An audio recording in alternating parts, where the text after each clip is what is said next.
Good evening, Samson Arlovi, BS Criminal. Today, I'm reporting about Module 3 PowerPoint. So, first, correctional in the Philippines started during pre-colonial times. It was, however, organized individual community basis. It was only during Spanish time when an organized corrective service was made operational. So,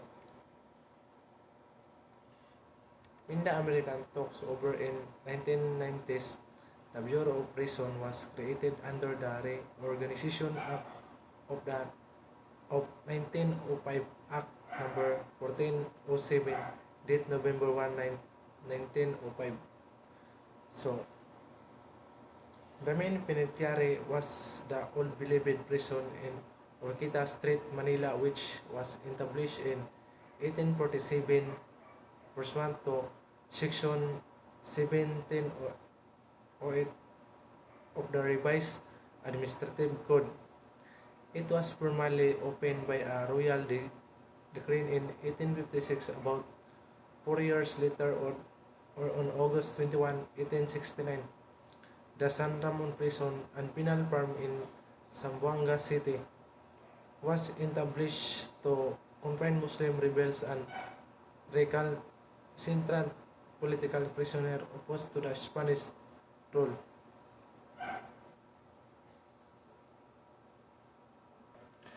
So when we talk about the penitentiary prison, so renowned as firstly Presidio, correctional Spanish correctional jail and military prison, occupied rectangular piece of land that was part of the Magnesis. So when the American took over in the 19th, the Bureau of Prison was created under the Recognition Act 1905, number 1407, date November 1, 1905. As an agency under the Department of Commerce and Police, it also paved the way for the reestablishment of San Ramon Prison in 1907, which was destroyed during the Spanish-American War. So the area was expanded to 14 41,007 hectares by virtue of Executive Order number 67 issued by Governor Newton Gilbert on October 15, 1912. Other penal colonies were established during the American regime. On, the, on November 27, 1929, other penal colonies were established during the American regime. On November 27, 1929, the Correctional Institution for Women, CIW, was created under Act number 3579, while Davao Penal Colony in southern Mindanao was opened in 1932. Under Act number 3732, the CIW was to found and to provide separate facilities for women offenders and to cater to their gender difference.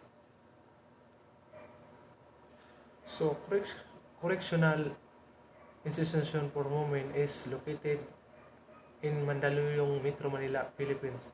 The prison is operated by Bureau of Correction.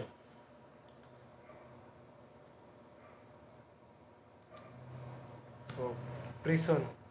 The old prison was transformed into the receiving center and as a storage facility for farm produce coming from the colonies. It is recently abandoned and under the jurisdiction of the Public State Authority.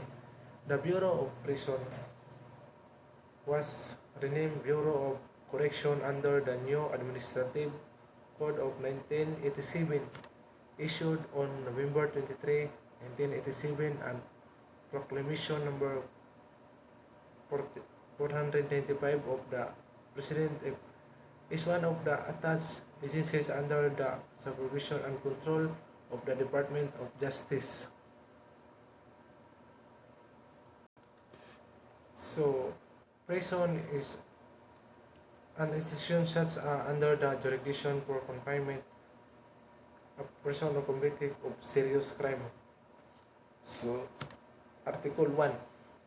You shall not kill, neither shall you steal, neither shall you do harm to the aged, lest you incur the danger of death. All those of infringe this order shall be condemned to death by being drowned in the river or boiling water. Article 2. You shall obey all your deeds with a headman be met punctually. He was does not obey shall receive for the first time 100 lashes. If the debt is large, he shall be recommended to thrust his hand in boiling water thrice. For the second time, he shall be beaten to death. Article 3. Obio. Let no one have women that are very young, nor more than he can support, not be given excessive lust. He who does not comply with obey and observe this order shall be condemned to swim for 3 hours for the first time, and for the second time to be beaten to death with sharp storms. Article 4. Observe and obey. Let no one disturb the quiet of the graves when passing by the caves and trees where they are give respect to them. He who does not observe this shall be killed and hands or beaten to death with stones. Article 5. You shall obey. He was exchanged for food, let it be always done in accordance with his word. He who does not comply shall be beaten for 1 hour. He who repeat the offense shall expend for 1 day among ants. Article 6. You should be obliged to revere sites that are held in respect, such as those of trees of recognized worth and other sites. He who fails to comply shall be with 1 month's work in gold or in honey. Article 7. This shall be put to death. He who, he who kills trace of valuable appearance, who shot arrow at night, old men and women. He once enters the house of the headman without permission. He who kills a shark or stray cayman. Article 8. Slavery for Adom. A certain period of time shall be suffered by those who steal away the women of the headman, by him who keep ill-tempered dogs that bite the headman, by him who burns the pelts of another. Article 9. Only shall be beaten for 2 days who sing while traveling by night, kill the manual, tear and documents belonging to the headman, are molecules, liars, or who mock the dead.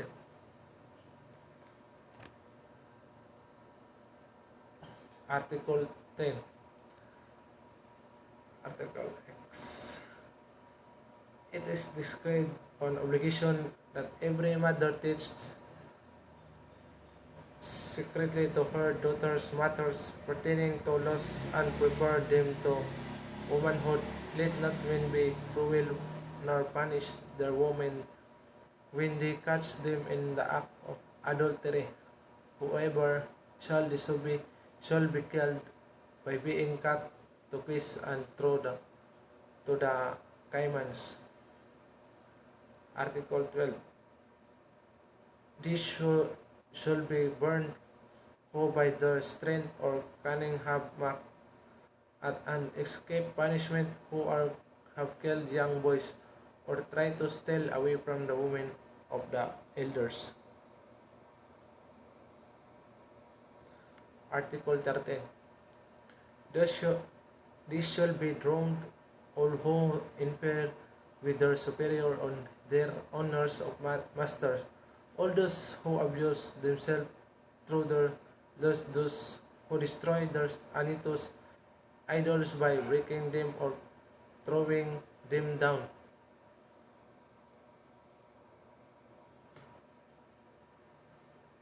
All this shall be exposed to ants for half a day.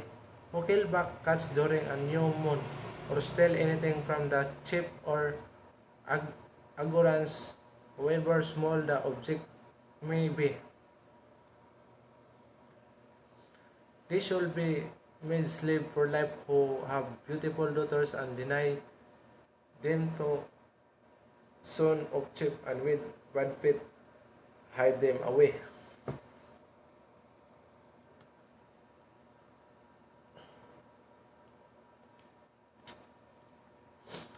Concerning beliefs that and superstitions, they shall be beaten who ate the deceased piece of which they hold in respect for the herb which they consider good who would or kill the young of the manual of the white monkey. The fingers should be cut off. All of those who break idols who would and clay in their halangans and temples of those who destroy the dagger of the Tagalons or break the drinking jars of the latter. These shall be killed who profane site where idols are kept and site where are buried the sacred things of their dewatas and headmen. He who performed the necessities in those places shall be burned. Last is those who do not cause these rules to be obeyed. If they are headmen, they shall be put to death by being stoned and crushed. And if they are agorans, they shall be placed in rivers to be eaten by shark and caimans. 7. Institutional correction of the Philippines.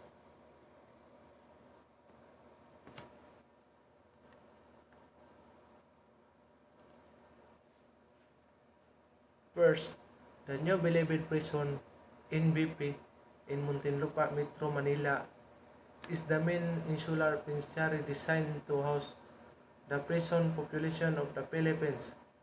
It is maintained by the Bureau of Correction, BOCOR, under the Department of Justice. As of May 2018, the NBP House 26,877 convicted criminals. In 1940, prisoners were transferred to the NBP from the old Bilibid prison, also known as Carle Presidio Correctional, Spanish for Correctional Jails and Military Prison.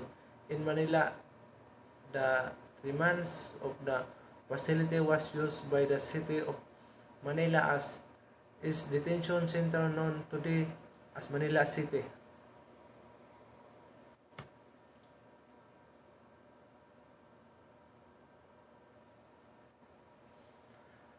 The penitentiary had an initial land area of 551 hectares, 1,360 acres, but 104 hectares, 260 acres were transferred to a housing project of the Department of Justice.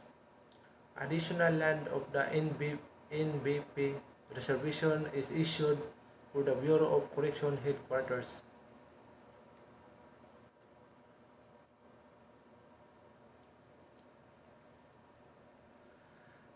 The old Bilibid prison, then known as Carle Presidio Correctional, Spanish Correctional Jail and Military Prison, occupied a rectangular piece of land that was part of the estate in the heart of Second, San Ramon Prison and Penal Farm.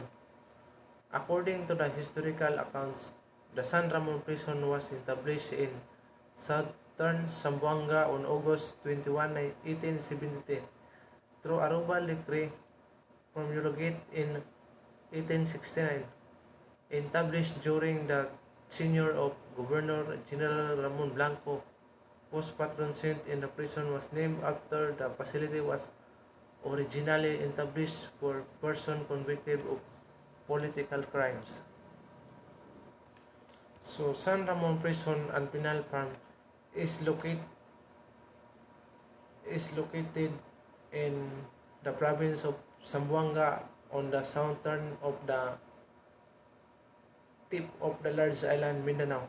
It covers area of 1,160 hectares and has average inmate population of 800 employed mainly in farm.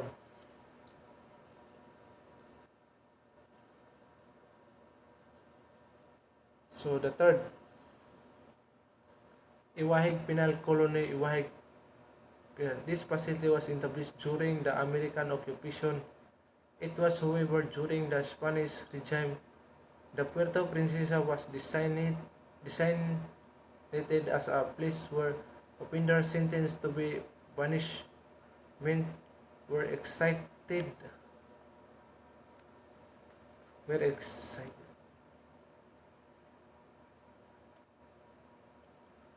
selected in the site for the correctional facility. The American military carved out a prison facility in the rain forests of Puerto Princesa. The institution had a first superintendent, late George Wolf, a member of the U.S. Expeditionary Force, who later became the first prison director. Governor Locke Wright authorized the establishment of a penal colony in the province of Palawan on November 16, 1904. This penal settlement, which originally comprised an area of 22 acres, originally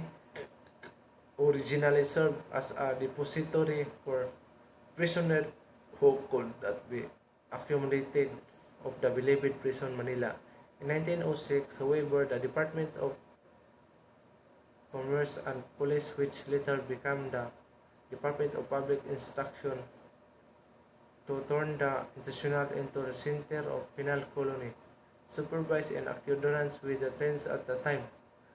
Through the department efforts, the Philippines commissioned the United States government passed Act number 1723 in 1907, classifying the settlement as a penal institution.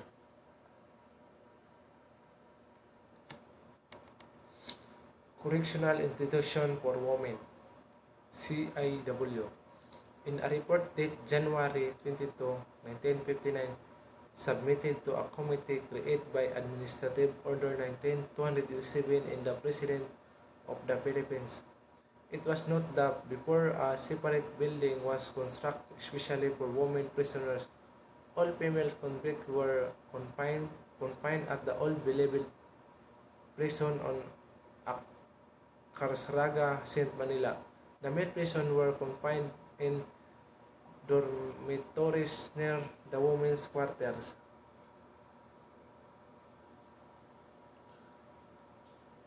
Indoors, consequently, the transfer of the women to a separate site became inevitable after the series of negotiations started by prison Director Ramon Victoria of the Philippines. Legislature passed Republic Act number 3579 in November 1929. It authorized the transfer of all women inmates to a building welfare while at Mandaluyong, Rizal, and appropriate 60,000 for the move.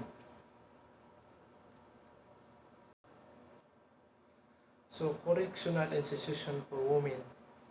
The correctional institution for women has three different camps, namely the maximum security compound, which consists of the old and new building, the medium security camp, and the minimum security camp.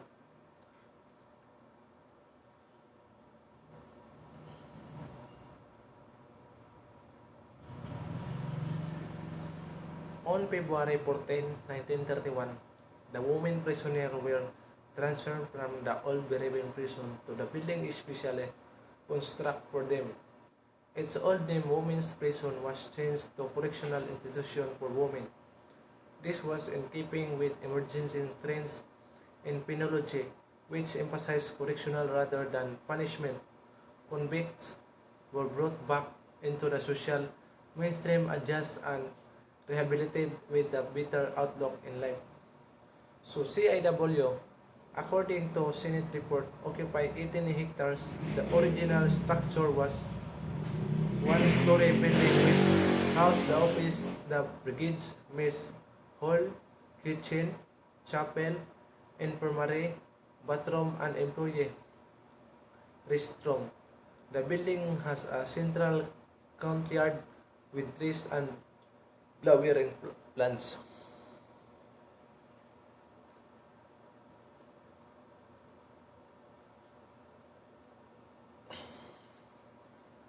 After the war, the CIW resumed its normal operation weekly. Criticism classes were introduced.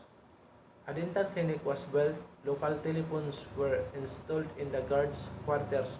The Bureau of Public installed the works made major repairs on the main building and workshop. An infirmary were constructed for the inmates' use. The infirmary during that time could accommodate around 16 patients in 2000. A new four-story building was constructed by the Department of Public Works within the grounds of CIW. It is the growing congestion in the facility. The CIW with capacity for only 200 inmates and accommodate 1,000 inmates.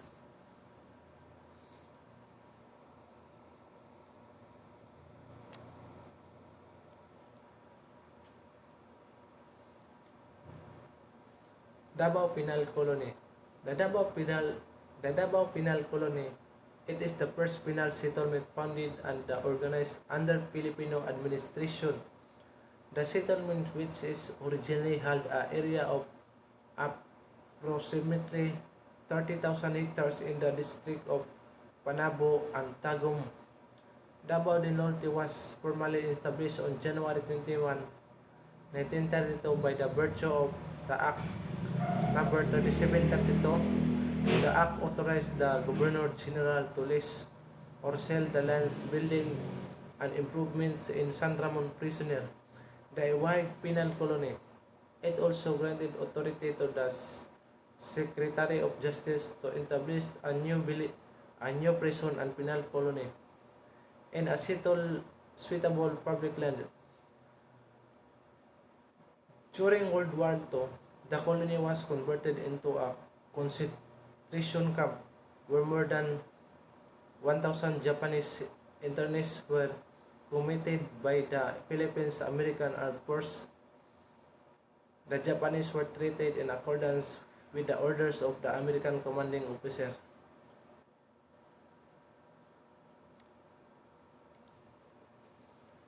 So, what is the main product of Davao Penal Colony? Major products: abaca, banana, rice, copra, cattle, and other farm products, and now the biggest abaca plantation of the country. This is for the example of the abaca in the Davao Penal Colony. So December 20, 1941, the Japanese Imperial Force attacked Davao and the colony was among the establishment taken over by the invading army. The entire settlement was thrown into confusion and the great number of prisoners escaped. Normal operations were inevitably disturbed. November 8, 1942, a representative of the Director of Prisons transferred the colony and its properties to Japanese authorities.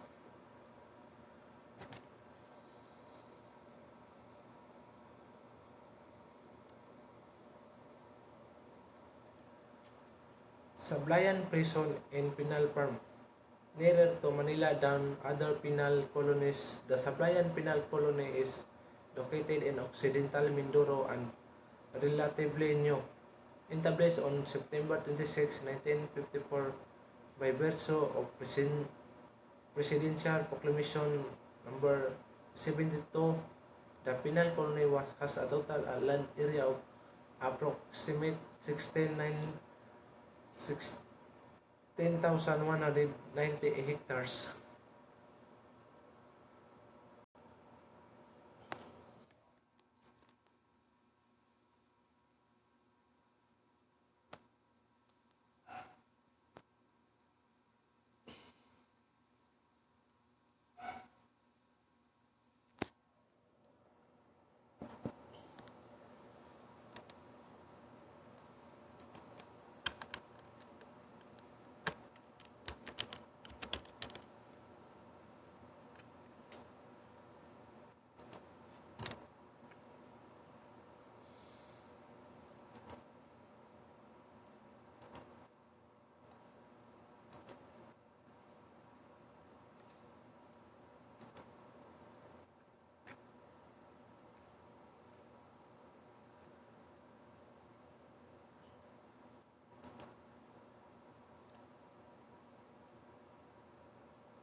Provincial jail system. Through when a crime committed with a malice aforethought, this means that the crime was premeditated. The perpetrator held malice for the victim. Provincial jail system. The power should be an independent and autonomous office but attached to the Department of Justice in accordance.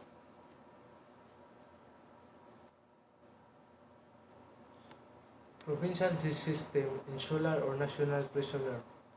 One who is sentenced to a prison term of 3 years and 1 day to death.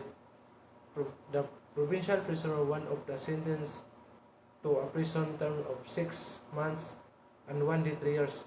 City prisoner one of sentence prison.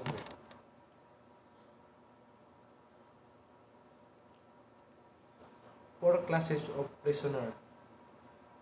First, insular or national prisoner. One who is sentenced to a prison term of 3 years and 1 day to death. Second, provincial prisoner. One of sentenced to a prison term 6 months and 1 day to 3 years. Third, city prisoner. One who is sentenced to a prison term 1 day to 3 years. Fourth, municipal prisoner.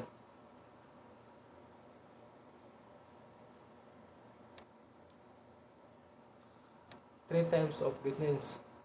First, those undergoing investigation.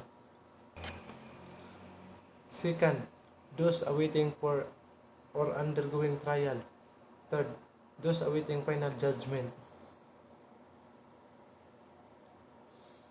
Bureau of Correction administers the parole and probation system through the Parole and Probation Administration and assists the President the grant of executive dementia through the Board of Pardons and Parole.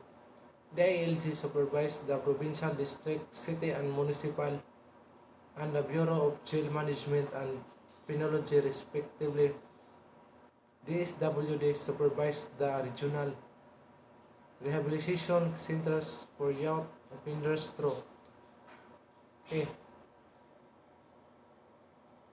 a Bureau of Correction.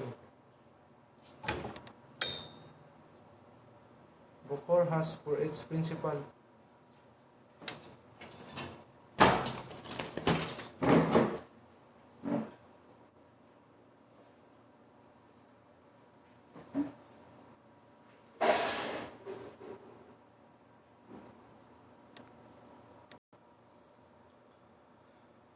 B.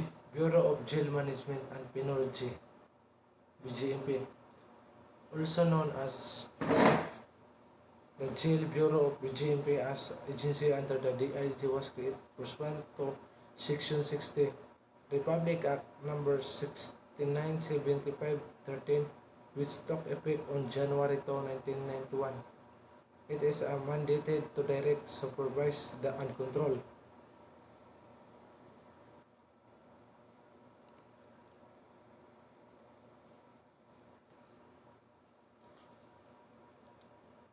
function, formulate policies and guidelines on the administration of all district, city, and municipal jails, formulate and implement policies in the programs of correction, establishment, and treatment of inmates. C. Bureau of Child and Youth Welfare, Presidential Decree of PD number 603 as amended 16 was promulgated to provide for the care and treatment of youth offenders from the time of apprehension up to the termination of the case. 17. The Bureau provides intensive treatment for the rehabilitation of youth offenders on suspended sentence. Provincial government. Provincial jails numbering 104 in all, including sub-provincial extension, are under the supervision and control the provincial governments. Provincial government in the Philippines, autonomous of the other province within the republic. Each province is governed by two main elected branch of the following of the government: executive and legislative. Judicial affairs are separated from provincial governance and are administered by the Supreme Court of the Philippines.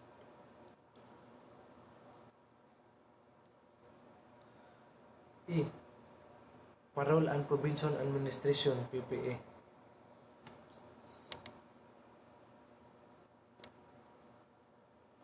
Parole and Probation Administration is supervised two types of offenders under condition relief.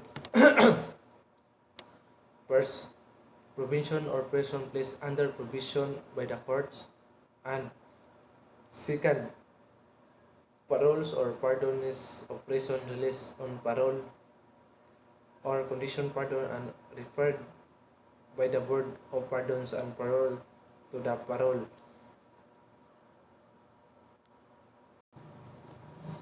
Criteria for provision.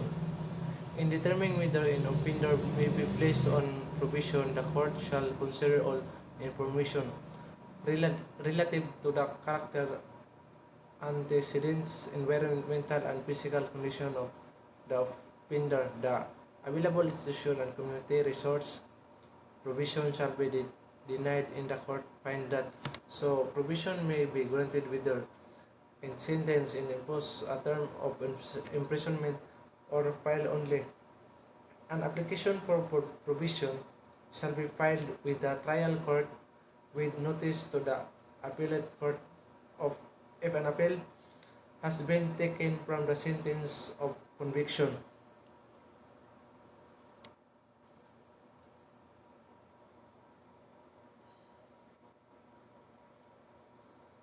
Three. Provision condition. Provision condition is a disposition under which a defendant after conviction and sentence is released subject to condition imposed by the court and to the supervision or provision officer.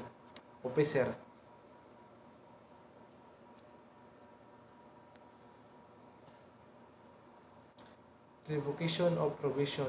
At any time during provision, the court may issue as warrant of arrest of a provisioner for any serious violation of consideration of provision. So, ang revocation of provision is the violent established the court may revoke or continue his provision and modify condition thereof, and revoke the court shall order provisioner to serve the sentence originally imposed, and order revoking the grant of provision or modifying the terms of condition thereof shall not be appealable.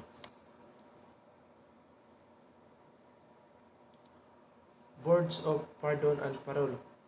The Boards of Pardon and Parole was created pursuant to Act Number 4103 as amended 23.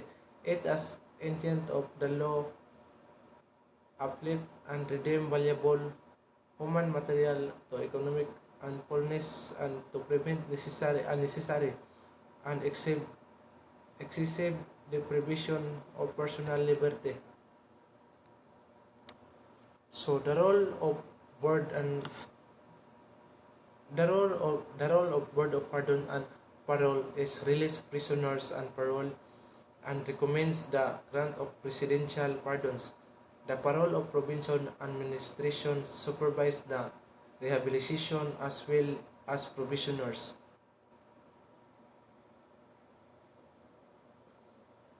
To grant parole to qualified prisoner. So, second, basis grant of parole.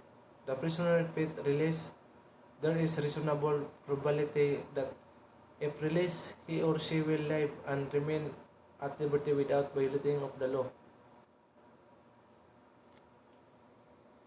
Board of Pardons and Parole. The BPP provides invaluable assistance to the President in exercising the power of executive clemency. Clemency 24, it is exercised with the objective of preventing miscarriage justice. Refers to the deferment implementation of the sentence for an interval on time. It does not annul sentence but merely postpones or suspects execution. Commutation of sentence refers to the reduction of duration of prisoner sentence of prisoner. Absolute pardon refers to the total extension of the criminal liability of the individual to whom it granted without any condition.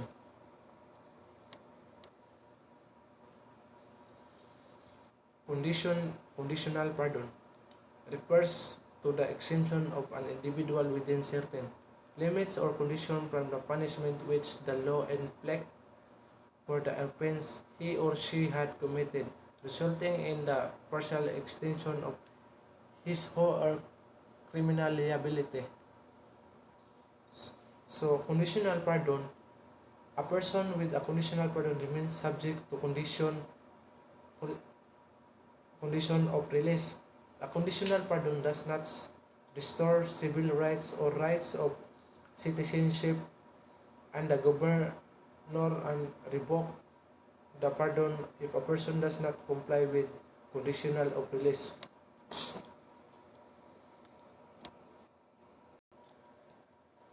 3. Basis for grant of executive clemency. The BPP recommends for the President the grant of executive clemency when any of the following circumstances are present. So, in the United States, executive clemency refers to the general powers of the President and of governors to pardons, grant amnesty, communication, or reprieve to individuals who have either been convicted of or may face the prospect conviction for criminal offense.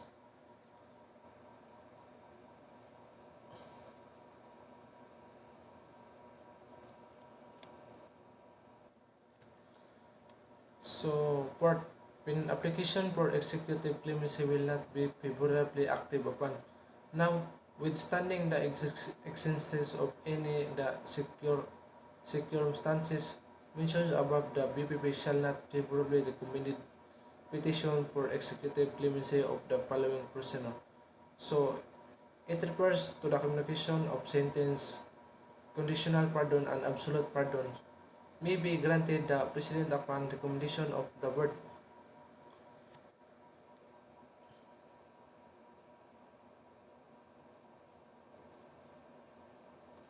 measure undertaking to improve the treatment of offenders. Consistent with the constitutional declared policy that his state values the dignity of every human person and guarantees full respect for human rights and its obligation as a state party to some, if not most, of the international human rights instruments, the Philippines government has undertaken measure the Philippines government has undertaken measure to improve the treatment of offenders. The measure include the Muntinlupa Training Center.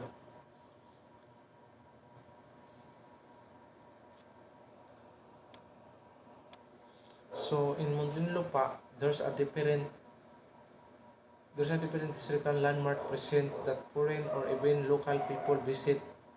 Muntinlupa is the southernmost city in the Philippines National Capital Region. About the location of city of Muntinlupa, it is bordered on north by Taguig City.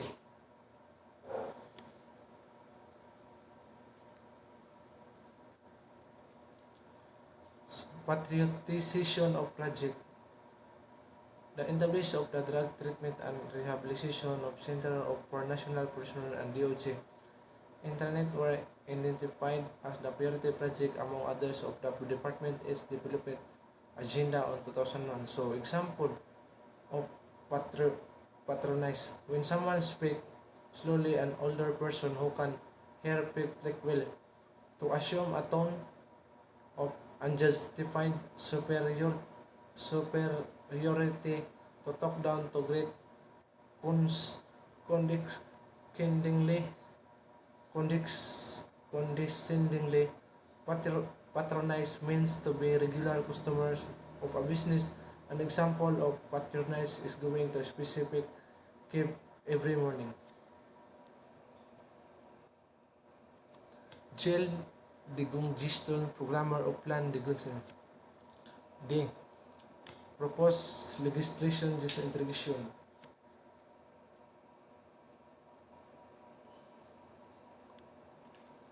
Conclusion. The improvement of the correction system of the inmates successfully Conclusion. The improvement of the correction system and the inmates successful reintegration into the mainstream of society.